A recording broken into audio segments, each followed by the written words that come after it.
Acho que essa é a quarta ou quinta vez que eu gravo esse áudio para tentar representar um pouquinho do que eu vi durante a minha viagem para Pequim. Esse vídeo ele começa com algumas imagens. Bom, antes de tudo, eu já queria pedir desculpas a mim mesmo, porque esse vídeo é mais para eu poder recordar um pouco dessa viagem e também para quem estiver assistindo.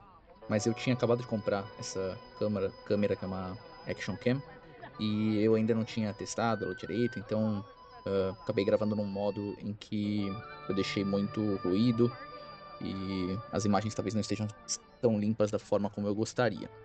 Porém, eu acho que o core da gravação é para mostrar exatamente o que eu vivi e o que eu vi durante essa estadia. E acho que o lugar principal assim que eu estive foi a Grande Muralha da China, né?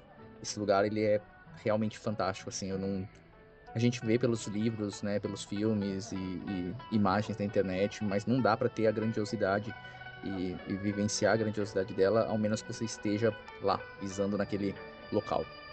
O trecho da muralha que a gente visitou é o trecho conhecido como Mutianyu, que é um trecho que fica próximo a Pequim, fica, na verdade, acho que 1 hora, 2 horas de distância de Pequim. Existe um outro trecho que fica em Pequim, que passa por dentro de Pequim, que chama Badaling, só que esse é um trecho mais conhecido pelos chineses e estaria muito lotado no dia que a gente foi visitar.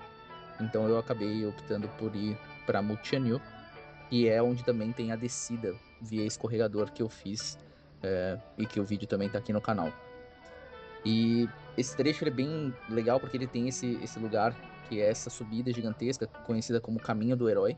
É um caminho que o Mao Zedong fez, né? Ele subiu essa grande escadaria e ao chegar no topo, ele olhou para a muralha e falou: Bom, a gente precisa reconstruir alguns trechos dessa muralha porque ela está abandonada e isso tem que ser uma das, das estruturas que atraia também turismo aqui para o nosso país.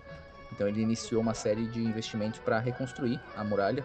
Então esse trecho de Montianil ele também é um trecho bem restaurado, né? Porque como vocês podem imaginar, a China é muito antiga, a muralha também é muito antiga.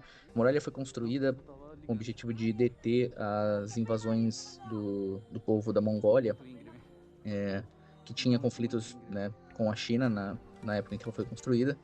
E aí eles fizeram essa grande muralha, né, que fica justamente nas montanhas, bloqueando essa passagem dos cavalos, né, porque o povo mongol utilizava cavalos para poder fazer essa travessia.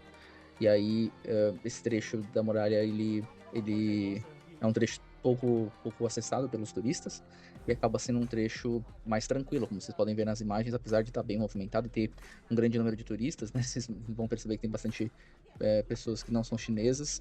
Essas pessoas elas não têm a maioria chinesa assim como tem em Badalim. A muralha ela tem esses trechos, né, de muralha em si e uns postos que são essas casinhas aí que eu vou entrar agora em uma delas, onde ficavam justamente algumas bases. Algumas serviam de acampamento por um período, outras serviam só de base de observação mesmo, mas atualmente elas estão vazias, né?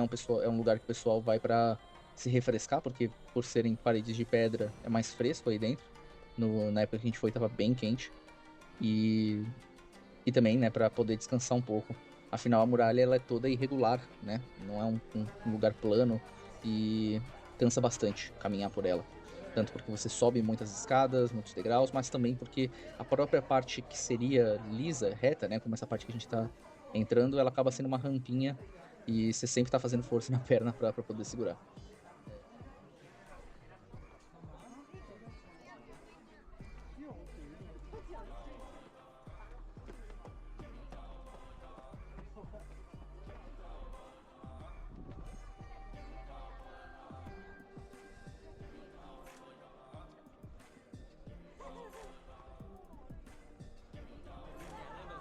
De Pequim, ela não acabou por aí. Depois a gente foi visitar a Praça da Paz, que é a praça onde fica o parlamento chinês, onde ficam alguns prédios importantes do governo chinês. E tem esse prédio histórico, né, famoso com a cara do Mao Zedong estampada aí. E nesse lugar foi curioso, porque a gente viu muito mais chineses. O turismo dentro da China ele é muito forte, né?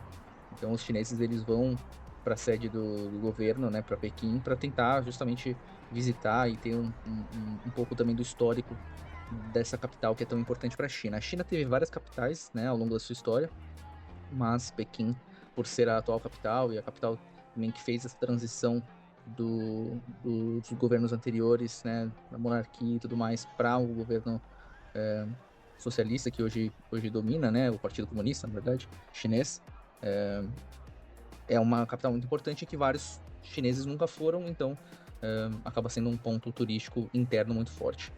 Esse lugar onde eu tô agora é o Templo do Céu, que também foi um templo construído na época da China Imperial. Não lembro exatamente qual foi a dinastia, mas talvez a dinastia Ming. E aí, esse lugar ele servia de palco para vários encontros, e mais recentemente, né, teve um encontro famoso aí do Xi Jinping com o Donald Trump nesse local, então foi um lugar que ganhou bastante a mídia nos últimos tempos. O lugar também estava bastante cheio. Esse lugar você acessa bem próximo ali da Praça da Paz.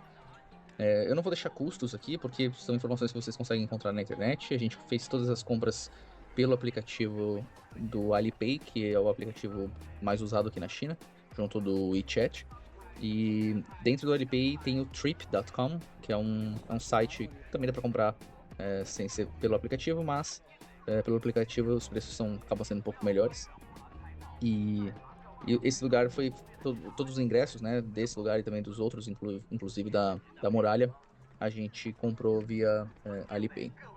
Como vocês podem ver, é uma construção gigantesca, muito bonita, né? A estética e a arquitetura chinesa são muito chamativas, mas é um lugar que estava, foi, entre aspas, frustrante, porque achei que daria para ver alguma coisa ali por dentro, e tinha algumas mesas, assim, mas não tinha nada demais. Uma coisa que eu talvez me arrependa de não ter feito na China foi contratar guias, porque eu estava com um orçamento limitado, né, viajando rapidamente só para poder aproveitar um feriado, e modo low cost, né, tava eu e um colega meu, e também estava com um colega meu brasileiro, e a gente foi assim no modo low cost e não conseguiu muito entender algumas coisas da história, principalmente desses lugares, que a gente acabou pesquisando no Google, assim, mas não teve uma contextualização maior, né? O que eu sei é que grande parte desses lugares históricos da China são restaurados, né? Então, apesar deles serem antigos, eles não mantêm a sua arquitetura original por questões de que o tempo mesmo acabou degradando.